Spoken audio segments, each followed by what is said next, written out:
ஒரு மனிதனை கர்த்தர் ஆசீர்வதிக்க காரணம் என்ன? ಒಬ್ಬ ವ್ಯಕ್ತಿಯನ್ನು ದೇವರು ಆಶೀರ್ವಾದ ಮಾಡಲು ಕಾರಣವೇನು? உயர்த்த காரணம் என்ன? ಆತನ ಮೇಲಕ್ಕೆ ತರಲು ಕಾರಣ மனிதன் முகத்தை பார்க்கிறான், ಮನುಷ್ಯನ ಮುಖ ನೋಡ್ತಾನೆ, ஆனால் ஆண்டவரோ உள்ளத்தை பார்க்கிறார். ಆದ್ರೆ ದೇವರ ಹೃದಯವನ್ನು ನೋಡ್ತಾರೆ. தேவனுடைய பிள்ளையே, ದೇವರ ಮಕ್ಕಳೇ, நீ எந்த நோக்கத்தோடு ஆலயத்துக்கு வந்திருக்கிறாய்? ನೀನು ಯಾವ ಉದ್ದೇಶದಿಂದ ಆಲಯಕ್ಕೆ ಬರ್ತೀಯಾ? Are you come to church to please pastor or any people? ನೀನು ಆಲಯಕ್ಕೆ ಬರುವುದಕ್ಕೂ ಮನುಷ್ಯನ ಮೆಚ್ಚುಗೆ ಪಡಿಸೋಕೆ ಬರ್ತೀಯಾ, ಸೇವಕನ ಮೆಚ್ಚುಗೆ ಪಡಿಸೋಕೆ ಬರ್ತಿದ್ಯಾ? சிலர் அப்படிதான் நினைக்கிறாங்க. ಕೆಲವರು ಆಗ ಮಾತ್ರ ನೆನೆಸ್ತಾರೆ. இன்னைக்கு போலன்னா பாஸ்டர் ஒரு மாதிரி நம்மள கோவமா பேசுவாரு. ಇವತ್ತು ಹೋಗಿಲ್ಲ ಅಂತ ಸೇವಕರು ಏನೋ ಕೋಪವಾಗಿ ಮಾತಾಡ್ತಾರೆ ಅಂತ. நீங்க யார் வந்தாலும் வராவிட்டாலும் நான் கவலைப்படுறேன். ನೀವು ಯಾರು ಬಂದ್ರು ಸರಿ, ಬಂದಿಲ್ಲ ಅಂದ್ರೂ ಸರಿ, ನಾನು ಚಿಂತೆ ಮಾಡಲ್ಲ.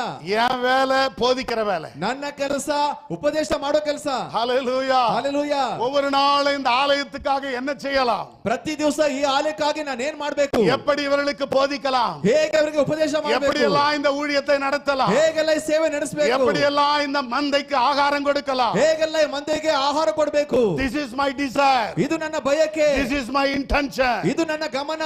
Dear brothers and sisters, ನನ್ನ ಪ್ರಿಯ ಸಹೋದರ ಸಹೋದರಿಯೇ, don't forget to come to church on Sunday. ಭಾನುವಾರದಂದು ಆಲಯಕ್ಕೆ ಬರುವುದನ್ನು ಮರೆತು ಬಿಡಬೇಡ್ರಿ.